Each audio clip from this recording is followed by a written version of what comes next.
Hi guys, a quick update as to the progress on Immersive HUD. I have pretty much cleaned up the code and got everything working as I need to on things like the compass, the health and the action points. Those were the main focus. The mod author of HUD Framework has added some new features that have really helped make the code very efficient and robust. I feel like it's pretty much bulletproof now, and I have a feeling it's going to respond pretty damned well on console as well as on PC with or without F4 SE. As I said, I've managed to eliminate all problems that I was having. It's pretty smooth, it's pretty stable. I'm thinking a release sometime close after Christmas. Sorry, I was wondering what I could hear in the background there. It's just the music. So it is looking pretty good. There are a few things I need to deal with.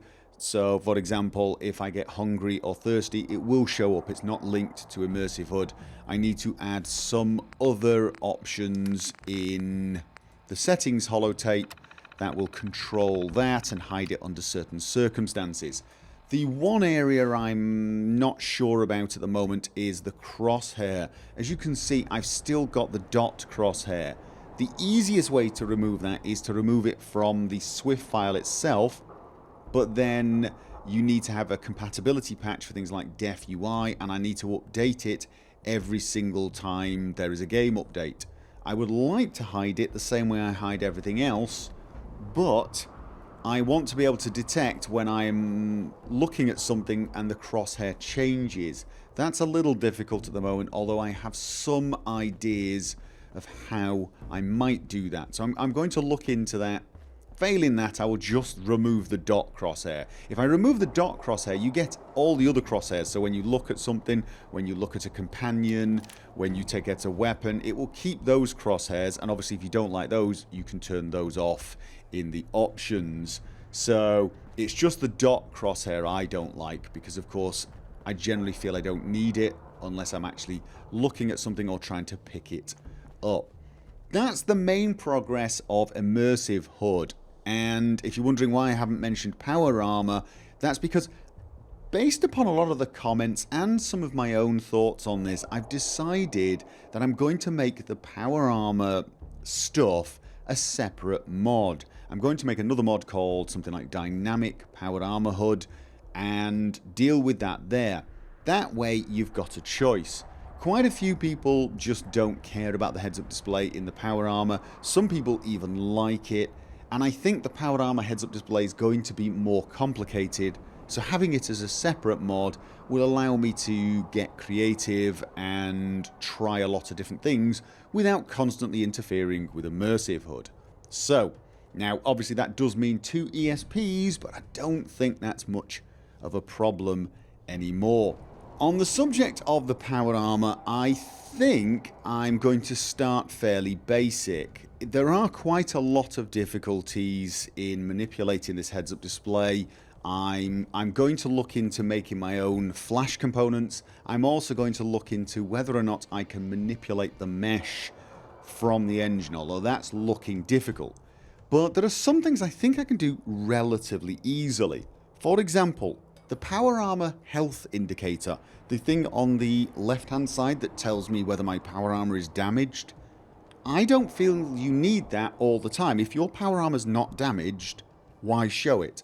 So I'm going to hide that unless the armor's damaged or missing. If it's damaged or missing, it will show up. I think that's going to be a lot clearer. I'll probably remove the health, the rads, and the action points, but leave the core indicator and the ammo count. Oh, and the compass. There are some issues with the compass. If you force the compass from the normal HUD, it doesn't seem to work properly. So I may have to leave the compass, but I think the compass is not too bad in the power armor. For me, the problem with the power armor is it's just cluttered with a lot of unnecessary things. Health and action points are just not things I need. So if we can get rid of everything except the compass, the core indicator, and the ammo indicator, I think it would make it instantly cleaner.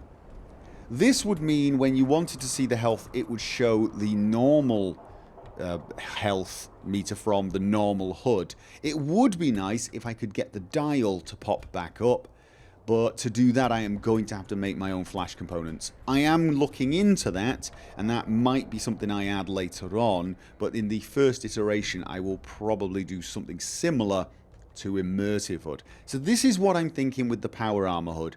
Make it cleaner, but leave some of the components that are there and that are useful. I mean, the Power Armor's health status indicator telling you whether or not your arm's damaged is actually very useful indeed when the armor's damaged. So that's something I really want to keep if there's damage. So anyway, there you go. I'm going around in circles now. That's what I'm thinking with the Power Armor, and that's what I'm thinking with Immersive HUD. Two separate mods, and the Immersive HUD one will be out pretty soon after Christmas. The Power Armor one, that's going to take a little more time. I need to do some experimentation, and obviously over Christmas that is not going to happen. So you're looking more like New Year, January sometime to get a prototype out. Okay, thanks for listening.